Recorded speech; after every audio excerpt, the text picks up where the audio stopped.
C'est la saison de la récolte pour ces cueilleurs de thé au centre du Kenya. Parmi les plus vieux, certains se plaignent de ne plus pouvoir travailler.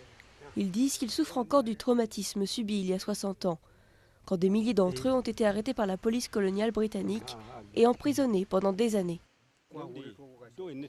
En guise de punition, ils nous faisaient creuser des tranchées pendant de longues heures pour nous épuiser, pour qu'on soit incapable de faire le moindre mouvement. Et quand ils nous battaient ensuite, nous n'avions pas la force de répliquer. James a été arrêté par les Britanniques en 1953 et détenu pendant 5 ans. À l'époque, les Mau Mau, un groupe de combattants Kikuyu, menaient une campagne de sabotage et d'assassinat contre la puissance coloniale et pour l'indépendance.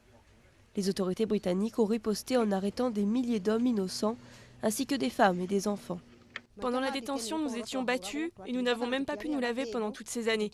Nos amis de l'autre côté avaient pitié, elles essayaient de nous amener des choses. Mais les colons ne s'embêtaient pas avec nous. Ils ne nous donnaient même pas d'eau. Des centaines et peut-être des milliers de personnes sont mortes dans ces camps. Les survivants exigent des excuses et des compensations. Cette année, ils ont obtenu la permission de poursuivre en justice le gouvernement britannique. Wambugu Wanyingi est l'un des 4 Kikuyu dont la plainte va être examinée par la Haute Cour de Londres l'année prochaine. Il a passé 9 ans en prison, 9 ans de torture régulière d'après lui. Une fois, les gardes l'auraient même cru mort après l'avoir battu violemment parce qu'il refusait de creuser sa propre tombe.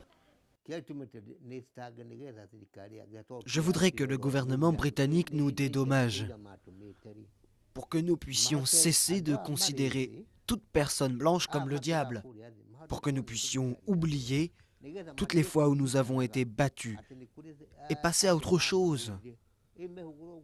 Si nous obtenons ce dédommagement, nos vies seront meilleures. À 84 ans, Wambugu s'est battu toute sa vie, d'abord pour sa survie, puis pour la justice. En 9 ans de détention, il n'a jamais eu droit à un procès.